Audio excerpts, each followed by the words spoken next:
The Galactic Council chamber fell silent as the massive doors hissed open. Ambassador Zefka of the Vraxian Empire adjusted his ceremonial robes, preparing to deliver what he believed would be routine proceedings. The quarterly resource reports were always tedious, but necessary for maintaining order across the 700 inhabited systems. Honored delegates, Zefka's voice resonated through the crystalline chamber. We gather today to discuss the allocation of mining rights in the Outer Rim territories. As you all know, these systems have remained uncontested since the unfortunate extinction of their previous inhabitants. A murmur of acknowledgement rippled through the assembled representatives. The Kethani nodded their elongated skulls, while the silicon-based quartzites flickered their internal lights in agreement. Everyone remembered the humans briefly, a primitive species that had shown promise before succumbing to their own violent nature. Their homeworld Earth had gone dark 3 centuries ago. The Galactic Council had mourned appropriately, filed the extinction report, and moved on. Counselor Yila Prime of the Ethereal Collective raised a translucent appendage. If I may, Ambassador Zefka, our surveys indicate these systems contain significant deposits of trilithium and quantum crystals. The Collective formally requests priority consideration for mining operations in the Sol System. The Sol System? Zefka consulted his holographic displays. Ah yes, formerly inhabited by the humans, I believe they were called. Very well, we shall. The chamber's emergency klaxon suddenly blazed to life. Every delegate's personal communicator chimed simultaneously with an urgent message. Zefka's 4 eyes widened as he read the incoming transmission. This cannot be correct, he muttered, his voice carrying across the now anxious chamber through his still active amplifier. The main display screen flickered to life, showing a real-time feed from the edge of Council space. There, emerging from hyperspace in perfect formation, was a fleet unlike anything in the galactic database. The ships were angular, predatory things that seemed to cut through space itself. Their hulls bore scorch marks and battle damage, yet they moved with deadly precision. Unknown vessels, came the voice of Station Commander Plix over the communication system.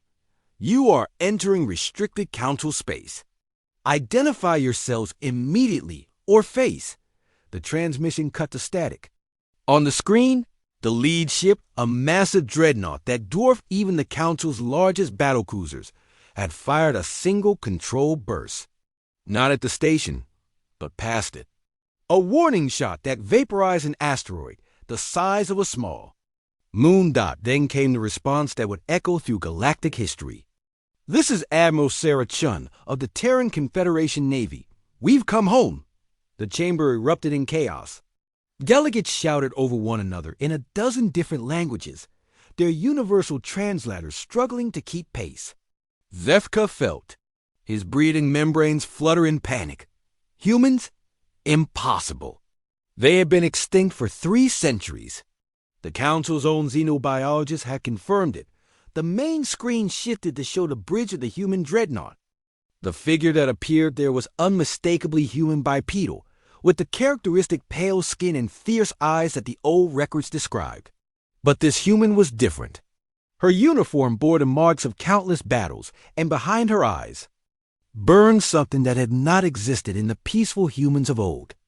I know what you're thinking, Admiral Chun continued, her voice carrying a weight that made even the most seasoned diplomats shift uncomfortably.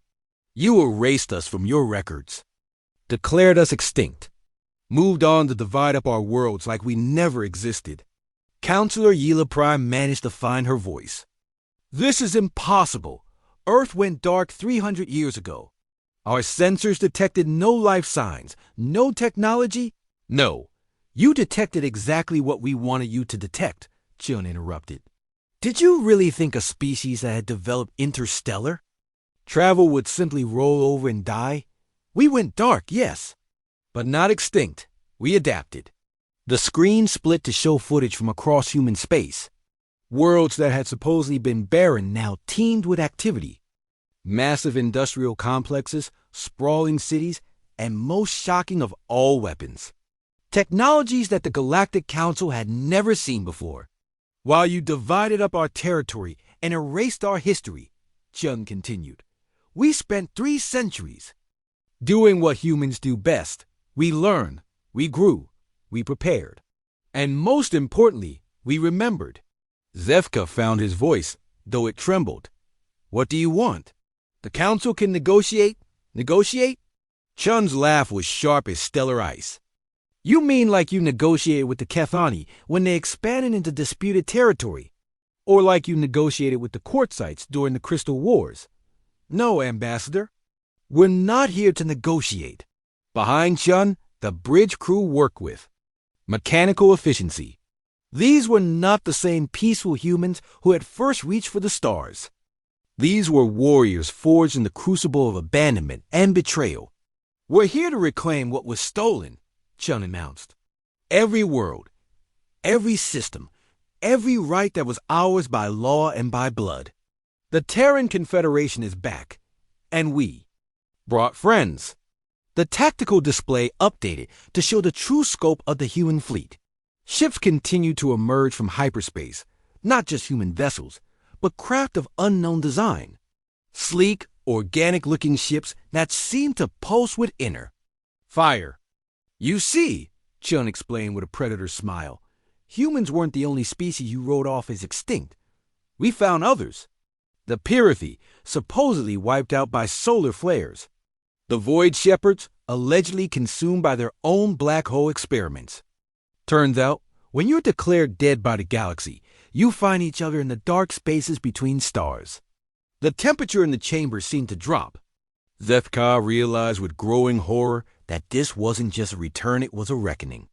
The old council, Shen continued, based its power on the assumption that civilized species would follow civilized rules. But what happens when the species you wrong stops playing by those rules? What happens when they come back with 3 centuries of anger and the fire of dead worlds in their hearts?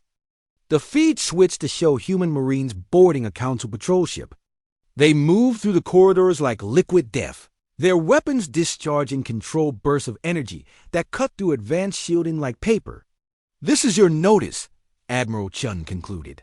The Terran Confederation hereby reclaims all territory illegally occupied since the date of our supposed extinction. You have 72 hours to begin withdrawal. Any resistance will be met with overwhelming force.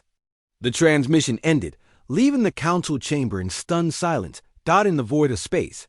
The human fleet hung like a promise of retribution. They had returned not as the peaceful explorers they once were, but as something far more dangerous a species that had learned to thrive in the darkness between stars. Humanity had been erased from the galactic records, but they had written themselves back in fire.